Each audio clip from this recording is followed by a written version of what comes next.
The PFA have released their shortlist for Player of the Year. So there's Kevin De Bruyne, Sadio Mane, Cristiano Ronaldo, Mohamed Salah, Virgil van Dijk, and Harry Kane. Now, this is voted on by the players, and they return their ballots stupidly early. But still, you're a bit surprised there's no room at the end for Heung-min Son? 100%. 100% how Son is not in that conversation, I will never know.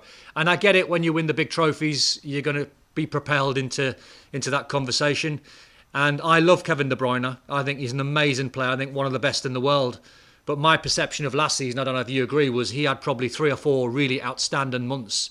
At the start of the season, he had an injury, couldn't really get any rhythm, wasn't playing at Kevin De Bruyne levels, I must say, not my level, Kevin De Bruyne levels.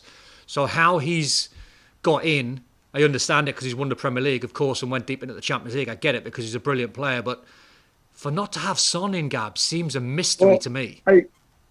I think I'm right in saying that what happens is these ballots get returned. I mean, they only announced it now, but the ballots get returned sort of stupidly early, like in April or something. And so actually, De Bruyne hadn't won the Premier League at that point, but maybe the fact that Son finished with a flurry of goals and Spurs got into the Champions League, the fact that happened late maybe meant that he flew under the radar a little bit earlier. But then, if that's the case, then why is Harry Kane on there?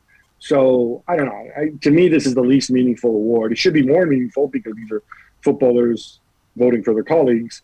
But to me, there's just a lot of people who don't take it seriously, and I think some people got in here just on reputation. Yeah. More PFA awards. How about that? The Young Player of the Year shortlist is Phil Foden, Conor Gallagher, Reece James, Jacob Ramsey, Bukayo Saka, and Emile Smith-Rowe. Now, I'm going to say this right, Don. If I had to vote, it would be open and shut, and it would be Phil Foden. But feel free to disagree. I will. I would have added probably Trent in there as well, but I think the standout player, has been Conor Gallagher. I think he's been amazing, Gab. I think one that Thomas Tuchel has had a close eye on. I think Patrick Vieira's brought him on to different levels. I watch him, and I think you are ready to go back to Chelsea and get in their first team and be a major player.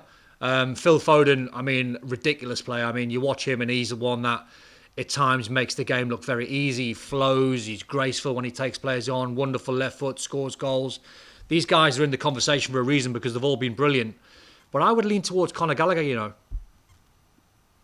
make a good point on Trent. I can only assume that, I don't know, maybe they reckon, I don't know if he's aged out of it, although he's still quite young.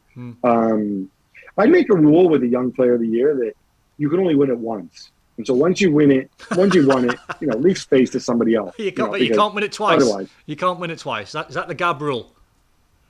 Absolutely. We're recognizing young talent. Let somebody else win it.